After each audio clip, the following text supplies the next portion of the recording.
as many of you know, I play Division II baseball at Fairmont State, and today I want to talk to you guys about why NCAA athletes should be paid.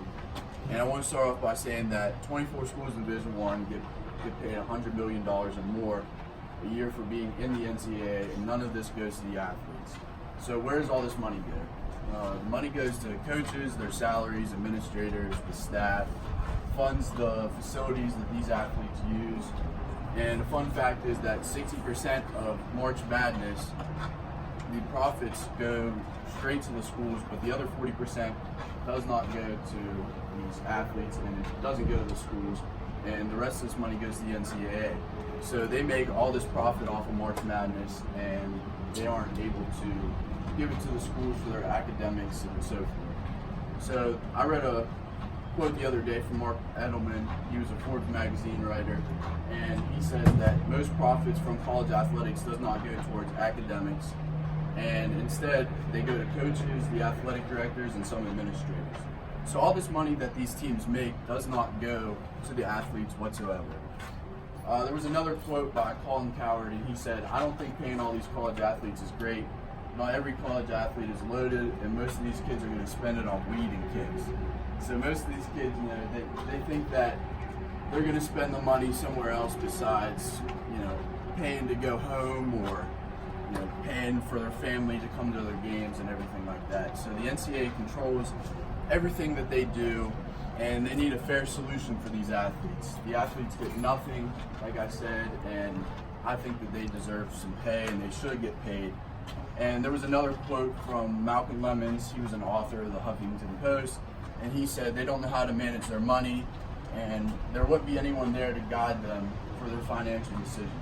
None of these kids have any type of knowledge with money yet, considering they're just getting into school, and they need some kind of guidance, which there could be someone there for them, and there would be someone besides their family. There's other ways to pay them equally as well. We could pay them by the hour, we could pay them for memorabilia, with their name on it, jerseys for instance.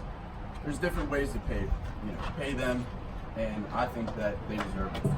Jarrod Jones was an athlete from a couple years ago, and he said if the NCAA can profit by broadcasting student athletes' actions on the field and sell his or her jersey with a hefty margin of gross profit, why can't the student athlete do the same? So the NCAA is selling these jerseys with their name on it for money, and they're making all this gross profit off of it. None of it's going to the athletes.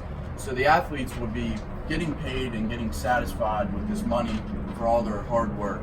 So to visualize this, there's 40 hours in a typical work week, and you have typically 16 hours of classes, and then 32 of it is mainly just your workouts and dedicating yourself to working out for your particular sport and getting better, and then the other hours as well are used for studying in your classroom.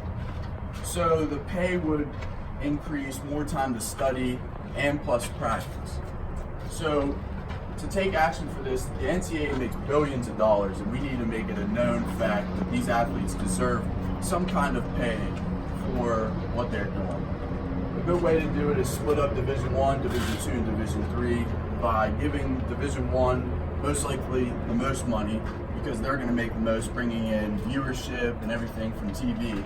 So we could split up being Division I, paying them for the jersey sales of their name and the TV viewership and everything else. So everyone will be getting paid in some kind of way, whether it be for Division III, say for instance, who doesn't get a lot of viewership, they would get money for selling their logo and t-shirts and everything else. So why should these athletes be able to play their sport and perform, get a scholarship, and not be able to get any type of money? A lot of people argue the fact that a scholarship pays for most of their schooling, but other people have scholarships too, and for kids that don't have a free ride from the scholarship, this leaves them in a little bit of a hinder with getting their family or friends or anybody else that wants to watch their games. A lot of them might not have enough money for them to come in. So why should these athletes work this hard and not be able to get paid? You should work hard and be paid and be rewarded for something that you do. So why should college athletes work for free?